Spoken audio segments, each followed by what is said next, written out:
Giganotosaurus Rex, the ultimate Terminator. 6 tons of bone-crunching bad dreams.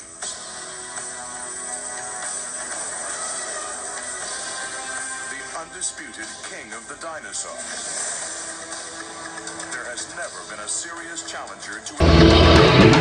Until now.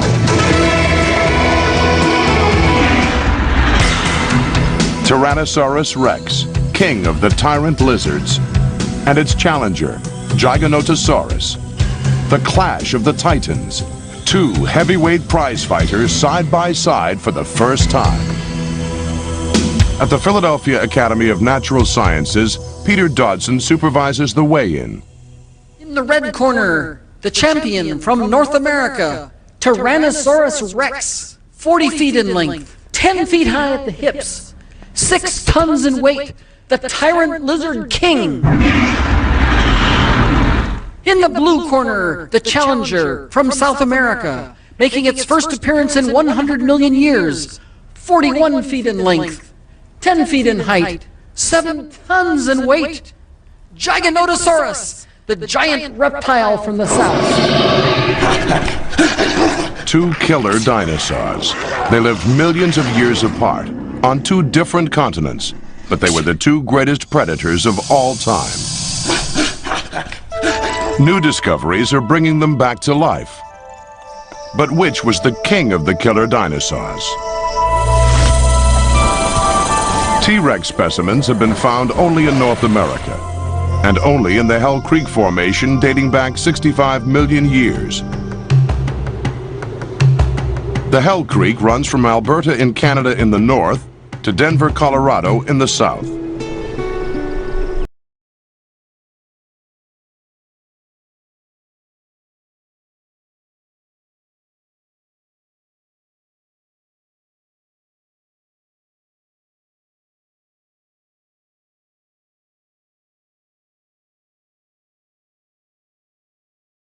Source of T-Rex's enduring charm? 7 tons of carnivorous fury, a head the size of a meat locker on a body bigger than a school bus, dagger teeth as long as railroad spikes, capable of ripping off 500 pounds of flesh in a single bite, a mouthful of slashing teeth. These teeth are sharp, very flat and very sharp. So they work just like knives, just like we use knife for when we are eating a steak. So at the same time, these teeth are very weak. They are not strong. They're not as strong like Tyrannosaurus Rex teeth. What we're seeing in Giganotosaurus is a mechanism for the animal to come in, basically take a big gouge out of the side of the prey by slicing with its teeth into the side of the flesh, avoiding the bone, and then moving back as fast as it can so that it avoids getting hit or turned on by the animal that it's going after, and then basically waiting to see the effects and then coming in again and again until its prey weakens and falls.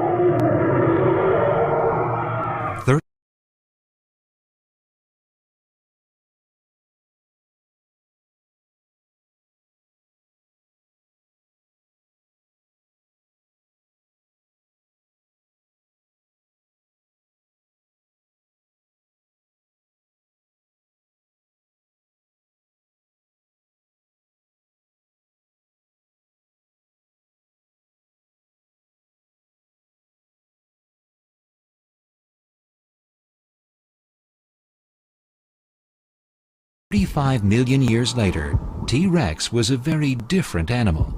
Just as big, perhaps, but with a narrower frame, smaller front limbs, and more robust jaws. With this different body came new weapons, teeth of a very different design. T-Rex teeth, unlike any other meat-eater's teeth, are huge, swollen, armor-piercing spikes. Not blades, they're not knives. These are armor-piercing bullets for cracking and crushing. All of the other giant meat-eaters, all of them, have teeth that are much sharper in the front and back, much thinner side to side. Good for slicing, but if they hit a bone, they just break, they'd snap. It was T-Rex's massive head and jaw muscles which made it a powerful predator. Tyrannosaurus rex has the most incredible bite and biting power of any dinosaur that has yet been found. He's got some 6 and 8 inch long teeth that poke out of the jaws. Now these teeth are shaped quite similar to a knife, but rather than being flat like a knife, they're shaped round like the end of this pick. This gives Tyrannosaurus rex the ability to not only just cut through meat, but also to be able to punch through bone. T-Rex had biting power nearly twice that of an alligator and about 3 times more than a lion.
T-Rex was about to meet its match in Argentina.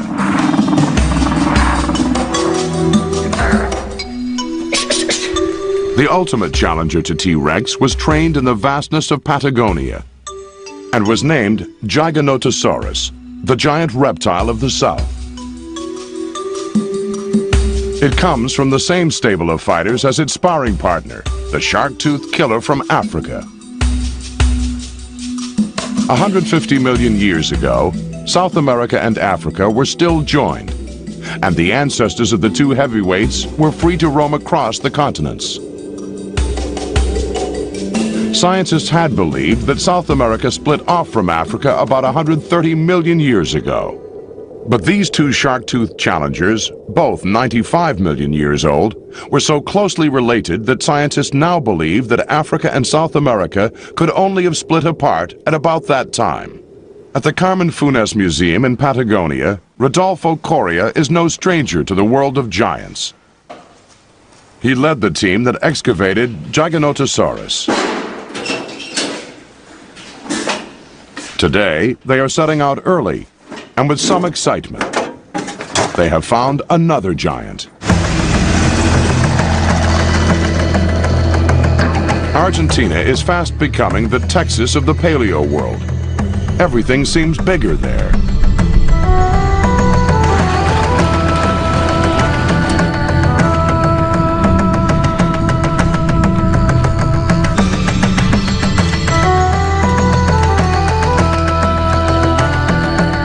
When Coria and his team first unearthed Giganotosaurus, the fossil bones were huge.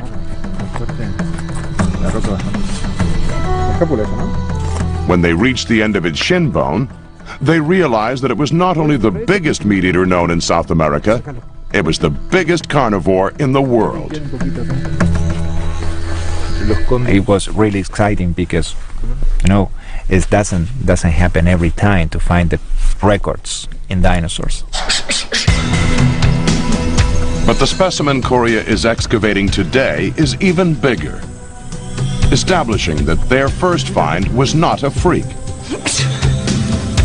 Like its African cousin, Giganotosaurus's teeth are distinctly different from the bone-crunching, rounder teeth of T-Rex. The teeth are very sharp in the edges, but at the same time are very narrow.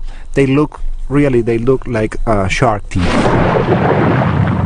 Giganotosaurus's eyesight was not as sharp as T-Rex. Its eyes were in the side of its head. As a hunter, it would be poor at judging distance. having to bob and weave its head up and down and side to side to pick out its prey against a background. Giganotosaurus hunted very large prey, plant-eating giants many times its own size. In the red corner, representing North America, champion killer of the prehistoric world, the tyrant lizard king. In the blue corner, the challenger from South America, Giganotosaurus, the giant reptile of the South. A pre-fight assessment from the experts.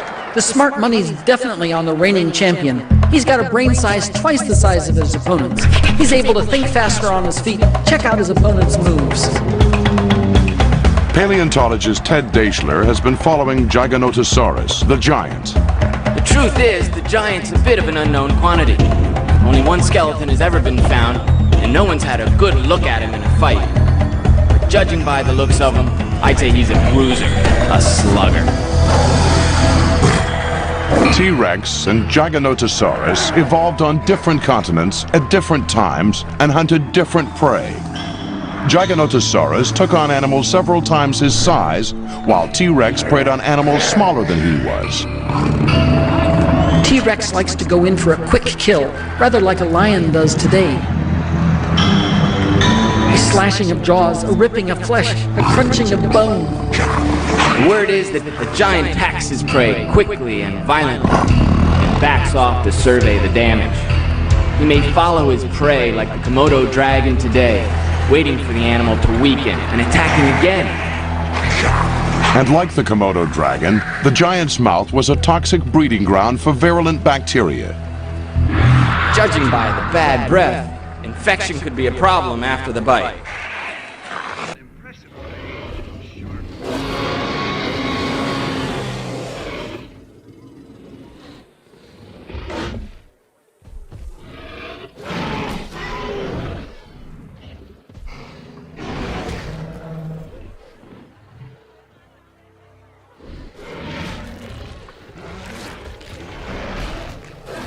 Who won the Rumble in the Jungle? With its superior brain, eyesight, and agility, T-Rex would have made mincemeat out of his South American challenger. Today, T-Rex remains the undefeated heavyweight champ.